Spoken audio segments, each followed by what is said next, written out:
Coba deh ingat-ingat lagi, pernah nggak sih ngerasa kayak spons di kelas? Cuma duduk, nyerap informasi, udah. Gimana kalau ceritanya kita ubah?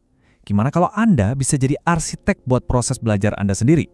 Nah, hari ini kita bakal coba rombak ruang kelas, mengubah proses belajar dari yang tadinya monolog pasif jadi dialog yang aktif. Oke, jadi ini dia peta perjalanan kita. Pertama, kita identifikasi dulu apa sih tantangannya di kelas-kelas yang ya gitu-gitu aja. Terus kita bakal intip cara-cara belajar baru yang seru. Kita lihat gimana prakteknya, pahami dampaknya buat siswa. Dan yang terakhir, kita bongkar rahasianya biar inovasi ini bisa awet. Yuk kita mulai. Oke, kita mulai dari akarnya dulu ya. Sebenarnya, apa sih yang salah atau yang perlu diubah dari model kelas yang konvensional? Coba deh, pikirin lagi zaman sekolah dulu.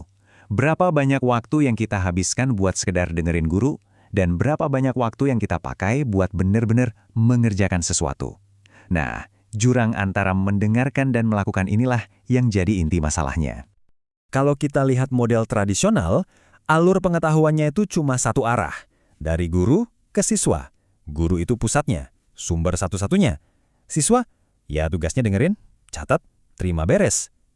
Model kayak gini, meskipun kelihatannya simpel, sering banget bikin potensi luar biasa yang ada di dalam diri setiap siswa jadi nggak tergali. Sayang banget kan? Jelas ya, model lama itu ada batasannya. Terus gimana cara kita membalikan keadaan? Nah, sekarang kita bakal kenalan sama sebuah filosofi belajar baru yang menempatkan siswa sebagai pusat perhatiannya. Jawabannya ada di konsep inovasi pembelajaran. Ini bukan sekedar perbaikan kecil-kecilan ya, tapi ini soal mikirin ulang semua alat perang kita, dari metode, media, sampai teknologi. Dan semuanya itu punya satu tujuan yang jelas. Ujung-ujungnya, tujuannya sederhana banget, bikin proses belajar jadi lebih efektif dan efisien. Titik. Jadi, setiap momen yang dihabiskan di kelas itu benar-benar bermakna, baik buat guru maupun buat siswanya. Nah ini dia, pergeseran pola pikir yang paling mendasar. Sorotannya pindah dari guru ke siswa. Pembelajaran yang inovatif, itu ya yang fokusnya ke siswa. Mengubah mereka dari yang tadinya penerima pasif, jadi arsitek yang aktif buat pendidikan mereka sendiri.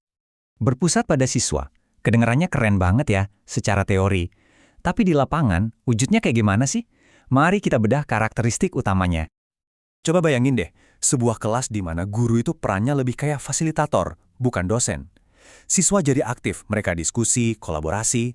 Sumber belajarnya nggak cuma dari satu buku paket, tapi dari mana aja. Terus, yang dipelajari nggak cuma akademik, tapi juga soal ngelola emosi dan etika.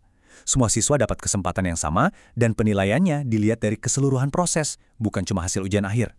Keren kan? Inovasi ini bisa nyentuh setiap sudut dunia pendidikan. Bisa jadi kita ngedesain ulang kurikulumnya, pakai teknologi baru, atau bahkan mengubah cara kita menilai kemajuan siswa. Semuanya itu saling nyambung. Oke, kita udah bahas apanya dan gimananya. Sekarang kita masuk ke bagian kenapanya. Kenapa sih perubahan ini penting banget? Apa dampak nyatanya buat para siswa?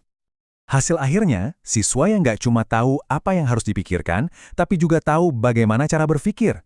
Mereka jadi pemecah masalah yang aktif, bisa kerjasama, dan jadi pemikir kritis. Ini adalah skill-skill yang mereka butuhkan banget buat sukses di abad ke-21.